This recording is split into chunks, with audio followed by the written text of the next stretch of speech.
Nah, kita yang hidup di dunia Melanesia, dunia timur, yang punya segudang ilmu pengetahuan tentang tradisi itu, harusnya menghidupkan itu. Ya.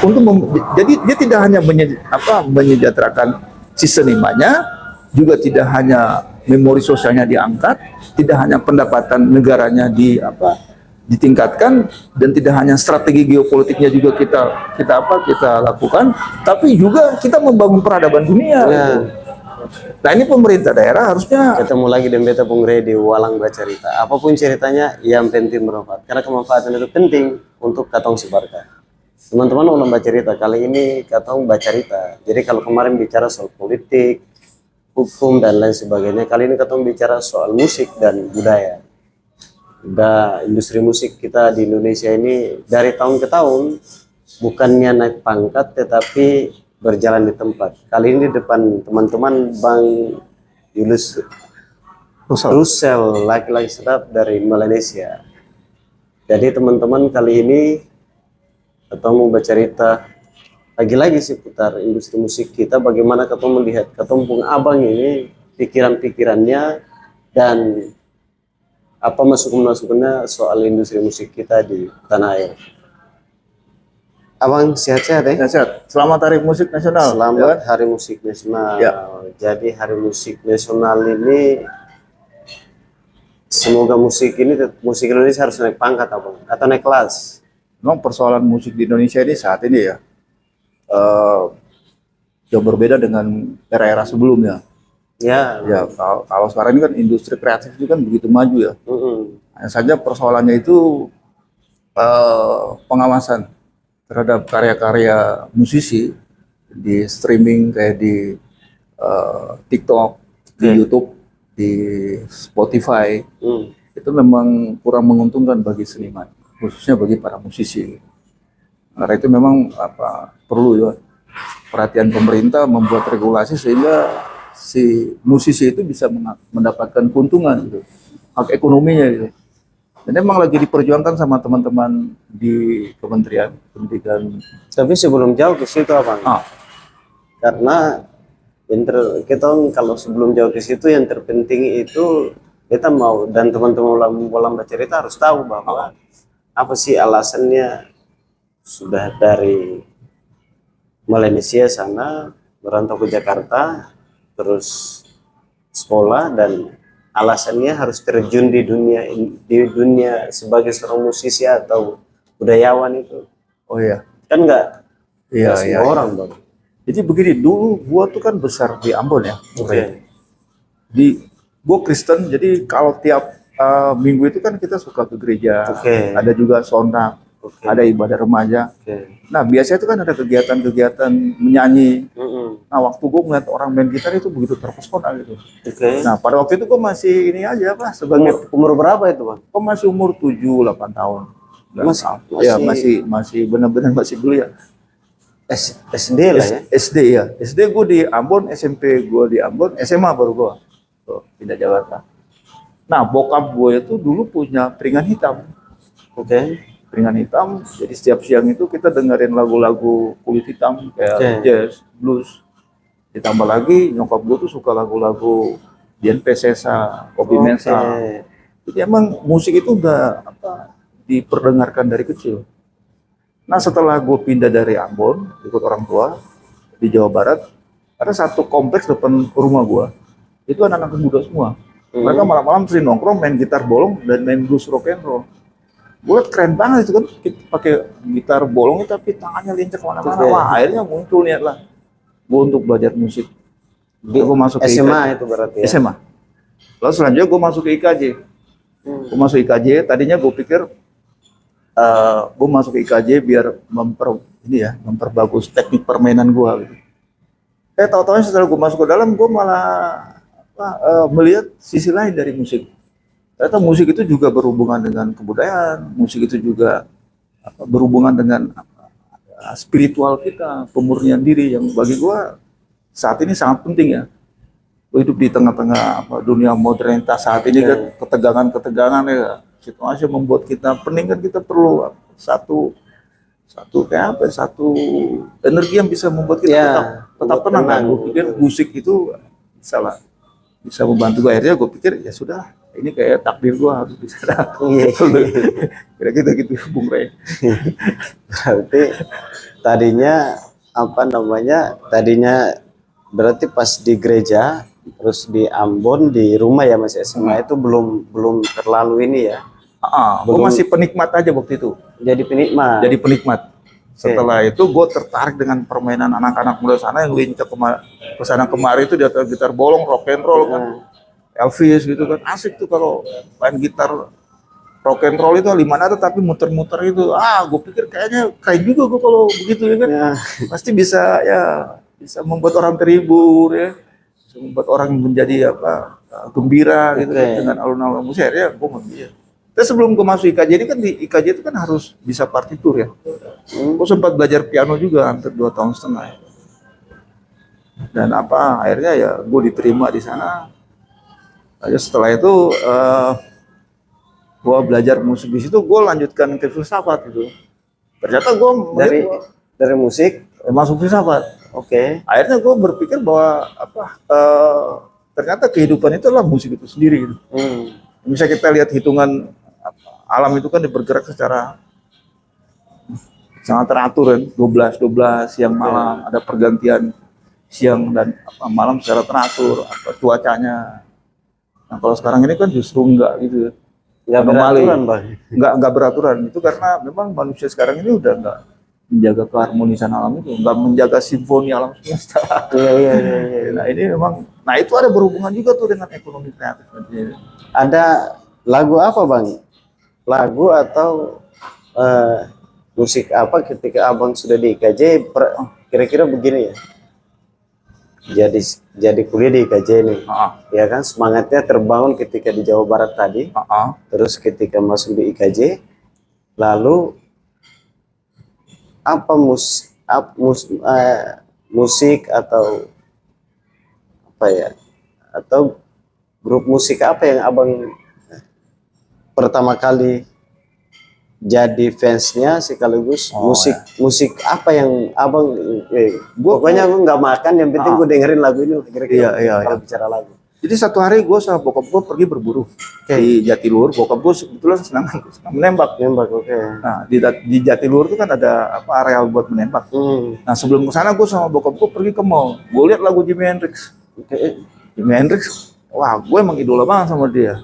Jadi Jimi Hendrix ini salah satu gitaris dunia yang mempengaruhi sejarah musik modern. Jadi dari blues, rock and roll, masuk ke rock gitu. Rootsnya memang blues. Nah, gue mengidolakan banget sama dia. Pas gue putar di mobil, bokap gue malah bingung, ini lagu apaan? Ini orang kok nggak bisa main gitar, ngaco. Terus dia akhirnya ganti kan, dia kasih lagu dia. Ya, gue pikir ya generasi kita beda gitu. Emang nggak biasa, memang hanya orang-orang tertentu aja yang bisa dengar Jimi Hendrix ya, karena dia kadang-kadang bermain tuh melampaui hal-hal yang sering kita dengar. Dia nabrak gitu nada-nada yang biasa kita dengar gitu. Nah, yang sudah enak di kuping masyarakat dunia itu ya. Betul. Nah, Jimi Hendrix ini dia coba menghadirkan yang agak berbeda gitu, itu yang gue suka gitu. Buat apa kita mendengar yang sudah ada gitu kan juga. Kalau semakin aneh itu kan semakin memberikan sensasi baru kan di dalam imajinasi kita. Betul, gitu Bung Rey. Lagunya Jimi Hendrix itu yang Abang suka apa? Gue suka tuh Voodoo Child. Apa? Voodoo Child tuh tentang apa? Tentang agama Voodoo di sana. Voodoo, satu tradisi yang hidup itu. Itu gue suka banget Afrika itu. Kebudayaannya itu juga dengan reggae, Bob Marley gitu. Kita bagaimana lewat musik itu mereka memperjuangkan spiritual kita sebagai manusia, tentang keadilan, tentang bersamaan, persaudaraan. Seperti kita di Maluku kan juga ada itu kan, kayak Kapata gitu. Ya. Nah, itu memang sayangnya anak-anak sekarang tuh udah nggak ini tuh nggak banyak yang tahu gitu. Iya. Dan Kapata di Maluku itu sampai apalagi generasi hari ini ya, tahun 2000-an ini kayak kaku begitu kalau dengar. Betul. Emang karena begini ya, gue lihat satu kesalahan atau kesalahan pandangan yang terhadap dunia timur ya, kita di Malaysia. Orang-orang tuh selalu menganggap bahwa masyarakat yang tidak mengenal tulis baca itu peradabannya rendah kan gitu. Padahal justru kalau kita lihat manusia itu punya kemampuan lain juga untuk menjelaskan gagasan-gagasan mereka kan. Nah, untuk masyarakat Melanesia ya, kita di sana, musik itu menjadi media untuk menjelaskan tentang apa sistem pengetahuan, tentang silsilah, tentang petua-petua bijak, tentang mata rumah, tentang sejarah kampung itu. Nah, ini juga akhirnya mempengaruhi perkembangan musik tradisi itu di sana. Orang jadi ya ngapain sih kita pelajari apa hal kayak gitu tuh, kita harus membaca gitu. Nah, ketika kita diperkenalkan sama huruf, kita nggak didekatkan pada apa yang kita punya, malah kita semakin dicuci otak bahwa apa yang kita punya itu nggak sesuai, padahal nggak begitu itu. Justru dalam konteks kekinian itu sangat penting itu, betul, sangat penting untuk menghidupkan itu. Pemerintah pusat ini kan beberapa waktu yang lalu mereka membuat itu pokok pikiran kebudayaan daerah. Nah, pokok pikiran kebudayaan daerah itu kalau sepengetahuan pendek saya, itu tadinya tuh disusun sama pemerintah pusat. Tapi ternyata yang dilihat itu tidak sinkron dengan kondisi di daerah. Akhirnya itu dilemparkan ke daerah. Nah, daerah yang mengurusi itu.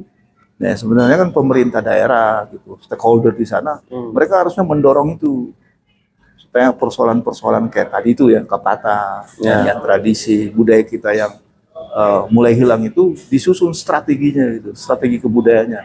Kira-kira jalan keluarnya bagaimana, lalu itu disampaikan ke pemerintah pusat.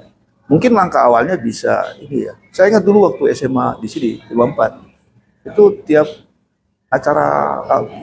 tiap jam istirahat itu selalu diputar lagu, tiap hari itu. Nah, setelah saya lulus SMA, saya kalau dengar lagu itu, saya ingat tuh kenangan saya di SMA. Jadi kan sangat menarik ya, kalau misalnya tiap sekolah di sana tuh diputar lagu-lagu tradisi, kan lama kelamaan kan mereka jadi ingat juga itu. Nah, mungkin strategi salah satunya bisa seperti itu, pemerintah daerah bersama sekolah-sekolah ya, mereka mempromosikan lagu-lagu itu di sekolah.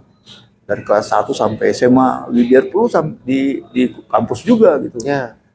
Dan saya dapat penjelasan dari satu seniman tradisi di sana, namanya Amelia Renoat.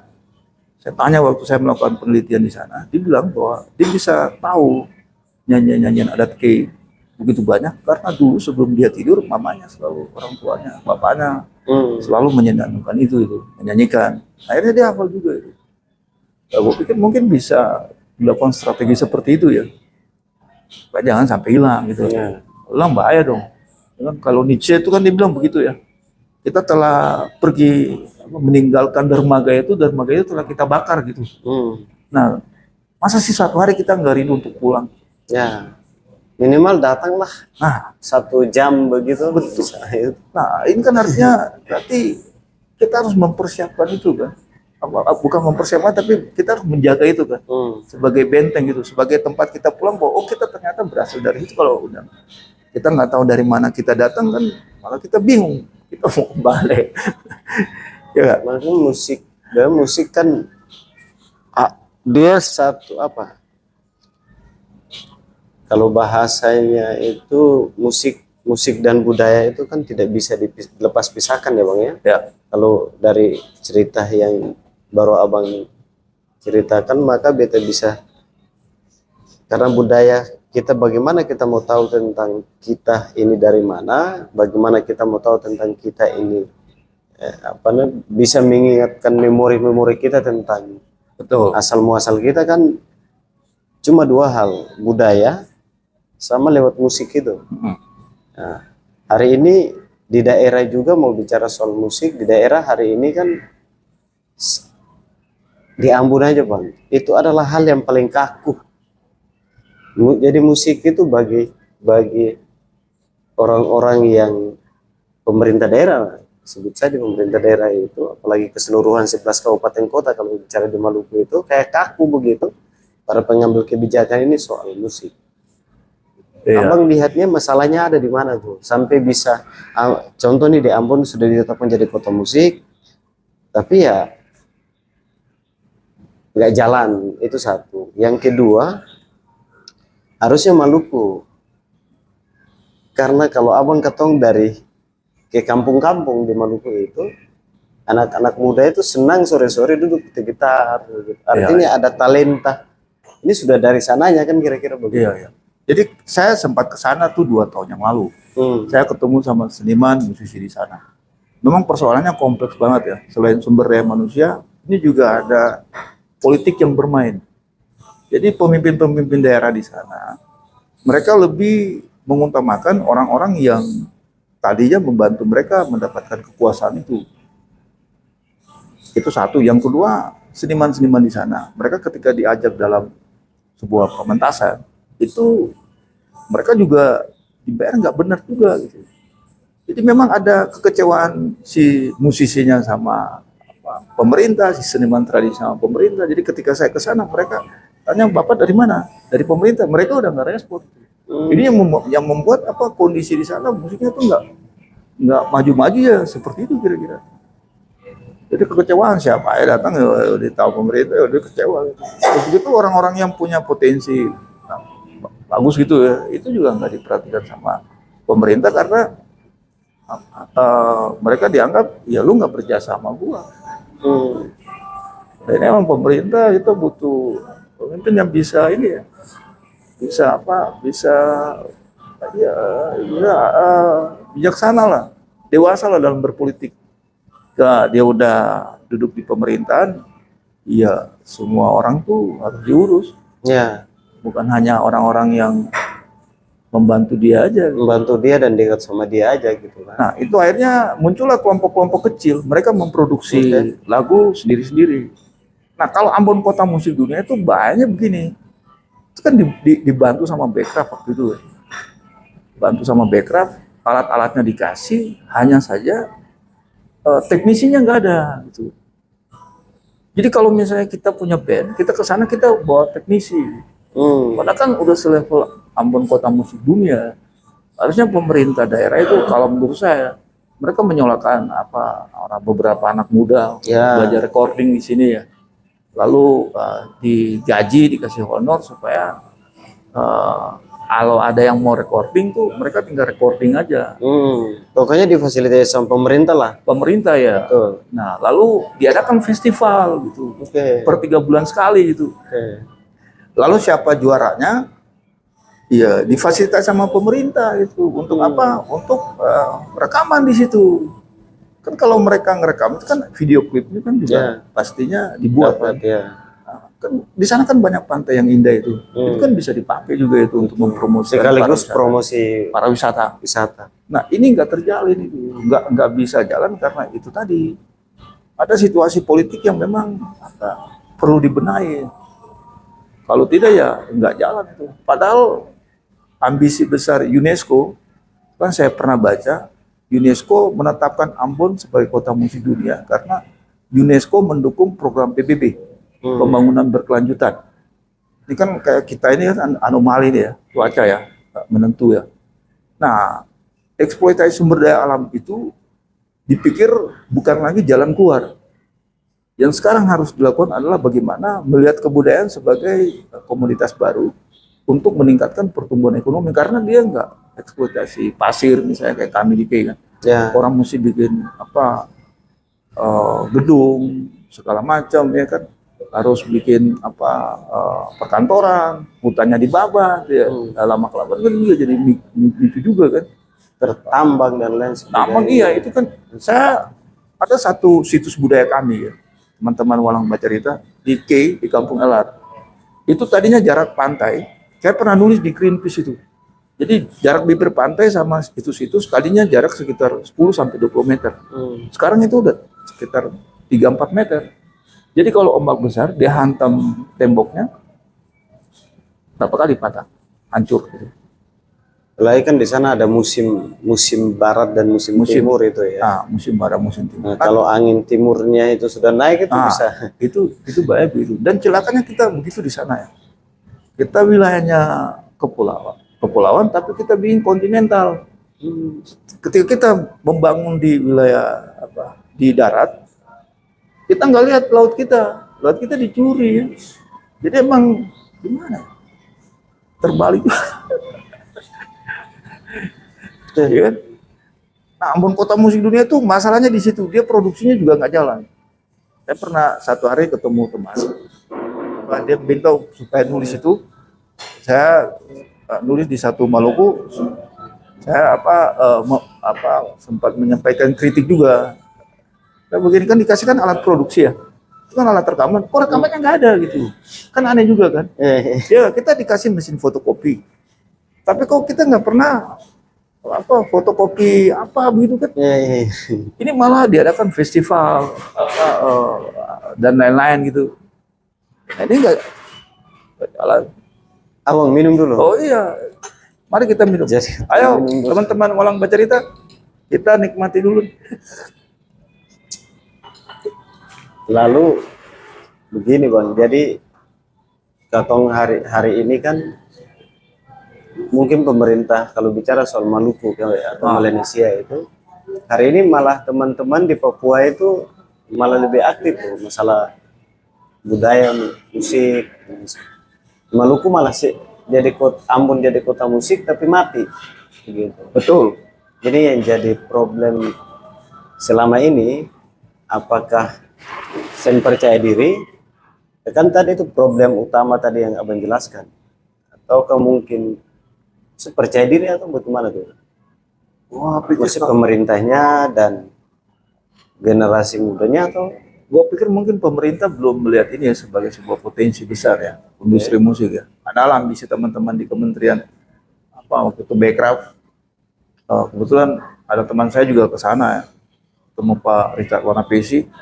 Mereka berharap itu bisa menjadi semacam perintis gitu ya, epicentrum di dunia di Indonesia bagian timur. Karena kalau mereka datang ke Jawa ini kan transportasi kan, ya butuh banyak anggaran lah kira-kira begitu. Betul. Nah ini nggak jalan tuh karena memang malah teman saya yang ke sana dibilang jangan-jangan itu buat cuma ini aja, buat gaya-gayaan doang gitu.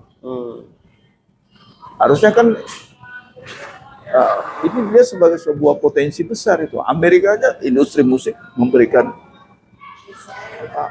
pendapatan yang cukup besar, nomor 2 tuh. Hip-hop juga sama kan. Saya baca itu Korea Selatan, bukan Korea Selatan, Korea tuh nggak ada migas dia. Tapi lewat industri musik, dia bisa mendapatkan cuan yang banyak. Apalagi anak-anak Ambon kan banyak itu yang bisa bikin musik. Wah, talenta banyak banget. Saya teman-teman saya di sana, saya ketemu mereka main bass, main musik banyak gitu. Cuma pemerintah, lagi-lagi pemerintahnya sih Pak Bung Rey. Saya kemarin bantu ada satu daerah di Maluku, mereka minta bantuan juga berhubungan dengan ketahanan pangan. Itu ya mereka juga sama, kecewa sama pemerintah juga. Nah lagi-lagi pemerintah ya begitulah. Bu Rey mungkin pernah dengar ya situasi di sana. Ya pokoknya kalau kalau kabupaten lain beta terlalu update Bang. Tapi kalau SBT itu beta bisa komentar lagi karena memang masuk dalam kabupaten miskin ekstrim kan. Di salah satu kabupaten kota di Maluku yang miskin ekstrim ya SBT kan kira-kira begitu di Pulau Seram. Jadi urusan yang lain saja juga sudah miskin gitu kan. Bagaimana bicara soal kebijakan, soal bicara masalah musik dan lain. Padahal di Maluku, mobil khusus di Seram juga itu talenta abang di sana. Kalau suruh orang menyanyi, pokoknya menyanyi, yang Islam mengaji, menyanyi semua itu keren-keren. Tapi ya pemerintahnya urusan yang lain aja nggak bisa diurus. Bagaimana urusan yang berhubungan dengan harus orang kita didik dulu, disuruh kursus dan lain sebagainya, alatnya kan kira-kira begitu. Padahal zaman dulu paling gampang aja Bang. Dulu itu tauri saja, Tifa tauri itu kan tradisional banget. Tapi kalau itu dikembangkan saja itu luar biasa.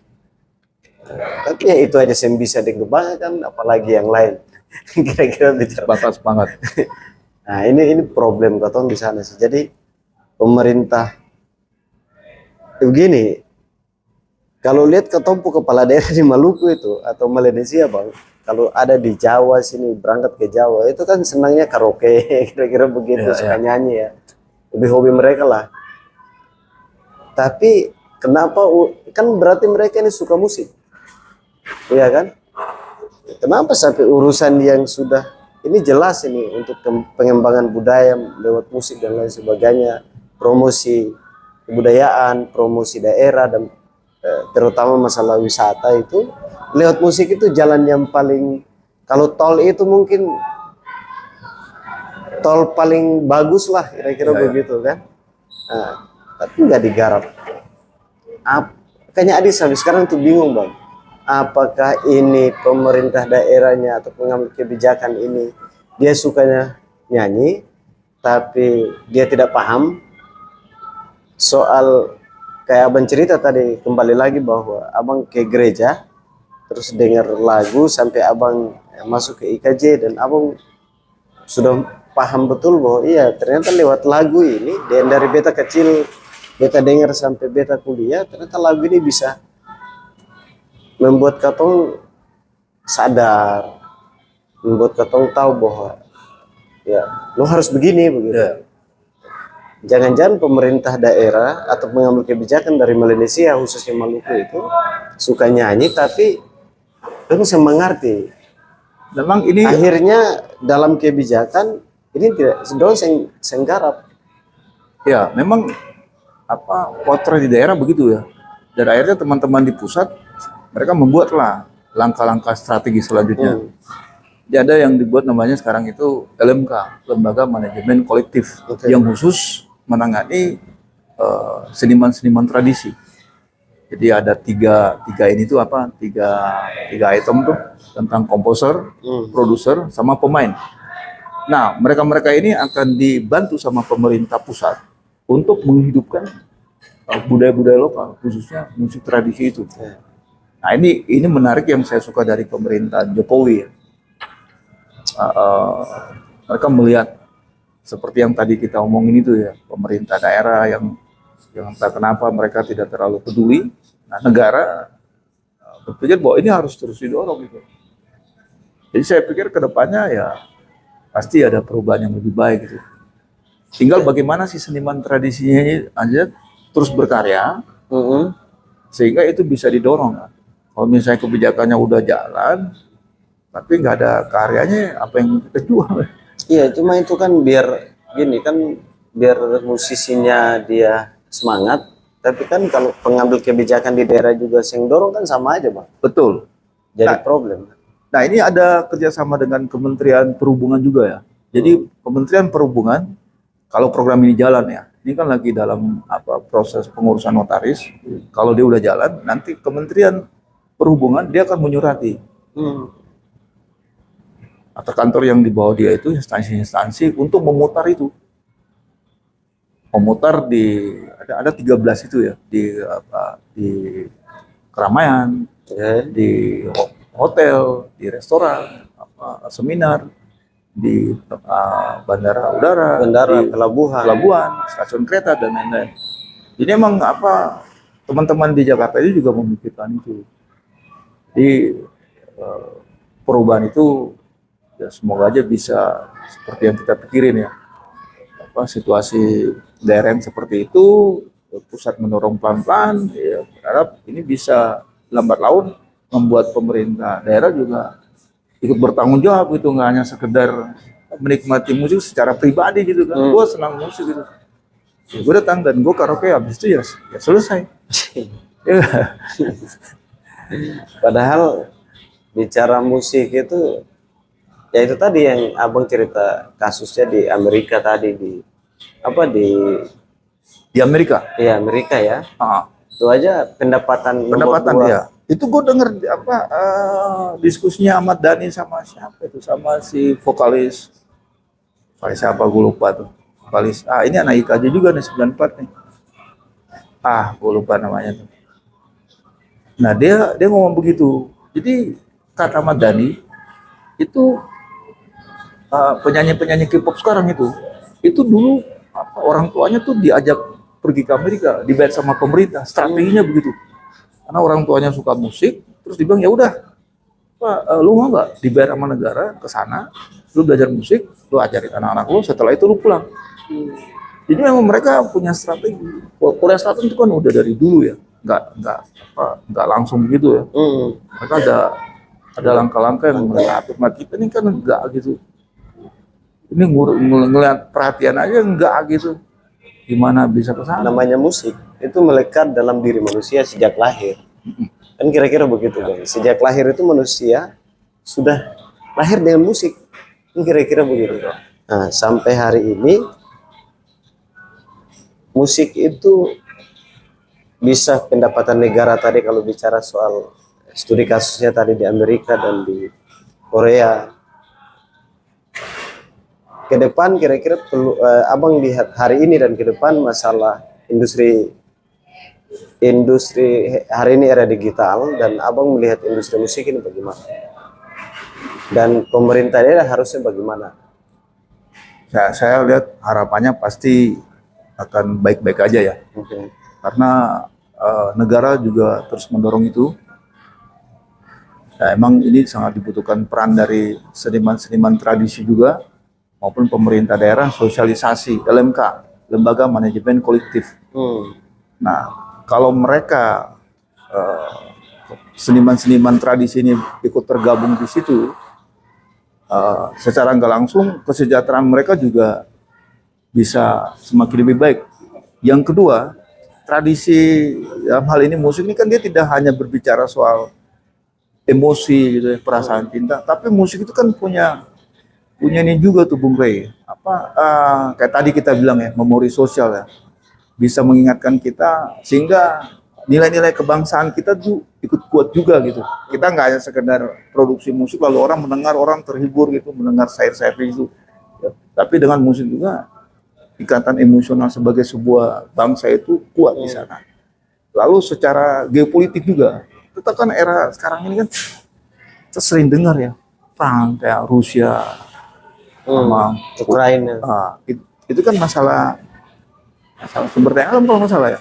Iya, sama ini apa namanya di Timur Tengah juga ini Di kan Timur Tengah. perang-perangnya. Nah, gue pernah baca itu, Bung Rey, Ketua Lemhanas, dia berpikir Indonesia Emas. Ada suatu peluncuran buku kalau nggak salah judulnya Menuju Indonesia Emas 2024. Nah, dia berharap Indonesia kedepannya itu dia tidak lagi menggunakan hard power. Jadi kita menjajah suatu negara dengan kekuatan militer. Ya, K-pop telah membuktikan pada dunia bahwa ternyata kita bisa menguasai sebuah negara tuh dengan keunikan budaya kita. Gitu. Itu kan lebih soft kan. Nah, kalau pemerintah daerah mereka perangan mencoba meninggalkan cara-cara itu ya. Ketika mereka naik dan orang-orang yang tidak mendukung mereka walaupun jago main musik gitu ya, saya kira mereka rangkul lah. Karena kita bicara negara ini nggak sehari dua ya, kita bicara negara ini untuk perjalanan jauh ke depan. Ya, mereka harusnya ikut terlibat juga gitu, mendorong musisi-musisi tradisi ini supaya bisa tetap dikasih panggung gitu. Kalau nggak ada panggung lama-kelamaan kan mereka mati juga tuh. Ya gimana? Gue mau makan kan kebanyakan dari mereka itu orang-orang suka berkebun. Gitu. Kalau mereka tidak ada pendapatan ya habis lagi. Ya gue pikir seperti itu, Bung Rey. Ya padahal kalau pemerintah berpikir soal industri musik itu dibangun kan senimannya oke, hidupnya pendapatan negaranya lebih naik lagi kan, atau pendapatan daerahnya lebih oke lagi. Betul. Nah, pendapatan daerah naik. Di sisi lain kita kan di timur tuh. Kan kalau kata Glenn Fredly itu kan matahari terbit dari timur kan. Dunia sekarang ini kan kalau ada satu filsuf itu Habermas, dia bilang bahwa pengagungan terhadap rasio itu dalam masyarakat modern itu telah menciptakan satu krisis fundamental. manusia kehilangan unsur-unsur artistiknya gitu. Ya, salah satu contohnya ya krisis alam krisis lingkungan ini. Nah karena itu dari timur ini yang tadinya kita ngobrol mereka nggak kenal tulis baca kan, mereka menyampaikan rahasia alam semesta itu loh, nyanyinya itu harusnya dihidupkan untuk memberitakan pada dunia barat gitu. Nah, dunia barat tadinya kan mereka berpikir bahwa alam semesta ini bisa dipecahkan dengan rumus-rumus. Itu karena sebelumnya kan cara pandang masyarakat barat itu kan lebih pushnya ke Tuhan ya, teosentris kan. Lalu para ilmuwan dibantai itu sama kaum gerejawi waktu itu ya. Tahu-tahu ternyata ada beberapa ilmuwan yang secara teori mereka membuktikan pada gereja bahwa ternyata alam semesta itu bisa kita pecahkan juga lewat rumus-rumus Copernicus, bahwa matahari adalah pusat tata surya kan? bukan bumi kan. Gereja kan geosentris kan. Nah, karena ada mereka merasa bahwa ternyata akal kita juga bisa membawa kita pada kebenaran. Nah, akhirnya berkembanglah ilmu pengetahuan tuh. Ilmu pengetahuan, teknologi modern yang memang membuat kehidupan menjadi lebih cepat, industri. Tenaga uap, listrik gitu kan, pengembangan itu akhirnya hari ini alam kita rusak. Nah, kita yang hidup di dunia Melanesia, dunia timur, yang punya segudang ilmu pengetahuan tentang tradisi itu, harusnya menghidupkan itu. Ya. Jadi dia tidak hanya menyejahterakan si senimannya, juga tidak hanya memori sosialnya diangkat, tidak hanya pendapatan negaranya ditingkatkan, dan tidak hanya strategi geopolitiknya juga kita lakukan, tapi juga kita membangun peradaban dunia. Ya. Gitu. Nah ini pemerintah daerah harusnya mereka tanggung jawab mereka gitu. Nah sementara di sana ya gimana, senimannya saya ya semoga nggak begitu ya, musisi itu mereka diundang ngisi acara, cuma setelah itu kadang-kadang mereka dibayar kurang. Jadi gimana kita bicara yang besar? Iya, orang jadi nggak semangat ya kan? Yang ada juga bisa musisinya potong pada repot lagi. Ya. Ini soal itu sih Pak. Jadi kembali lagi ke pemerintah, pengambil kebijakannya sih. Bagaimana dia melihat bahwa segala sesuatu itu ada peluangnya gitu. Bahwa kalau semut itu jangan dianggap dia tidak bagus, tetapi kalau dia sudah ada di mata kuda atau kerbau itu dia bisa gigit mata. Ya, itu bisa bahaya itu. Itu bisa bahaya, bisa berketabrak kiri kanan, bisa celaka 12 ya. Baik, Bang, kira-kira itu terakhir Abang kira-kira pesan buat teman-teman muda lah. Saya pikir teman-teman muda ini ya, anak-anak muda ini, mari kita bersama-sama bagi yang suka musik ya, mari tetap kita berkarya, karena itu sangat membantu kita untuk mengatasi pertumbuhan ekonomi yang selalu mengeksploitasi sumber daya alam. Kreativitas kita itu juga kayak tadi ikut menunjang ya, seperti kata mantan gubernur Lemhanas itu, menuju Indonesia Emas. Jadi kemarin kita membangun kekuatan soft power sehingga dunia yang kita tempatin ini menjadi tempat yang menyenangkan bagi semua orang ya kan, lewat musik. Kita adalah orang-orang yang terpilih yang memang dilahirkan khusus buat membuat dunia ini semakin sejuk ya lewat musik. Makanya jangan pernah berhenti berkarya gitu. Kalau Anda berhenti berkarya, buku berarti ya dunia ini akan semakin kacau. Kira-kira begitu Bung Rey. Dunia akan kacau ketika para seniman berhenti berkarya. Berkarya iya. Kira-kira begitu. Ya begitu, kira-kira begitu. Dan peradaban dunia itu kan biasanya dimotori selain sama pemikir kan juga sama seniman juga kan. Dan pemikir dunia ini rata-rata dari seniman. Indonesia, Bung Karno siapa yang nggak kenal kan kira-kira. Einstein itu suka main biola kalau nggak salah. Jadi kira-kira begitu. Dunia akan kacau kalau seniman berhenti berkarya. Atau seniman beku. Kalau udah beku tuh bahaya. Baik. Oke. Bang Julius, beta awalnya ketemu dengan Abang ini beta ingat Julius Caesar. Tapi ternyata dia berubah karena laki-laki Melanesia belakangnya berubah. Oh, Yang kira-kira begitu. Melanesia kita ya kan. Jadi saya bisa beta simpulkan, tapi kira-kira kalau dunia ini akan kacau kalau senimannya berhenti berkarya dan atau beku, kira-kira begitu. Bang, terima kasih Oke, thank you. sudah datang di Walang Bacarita.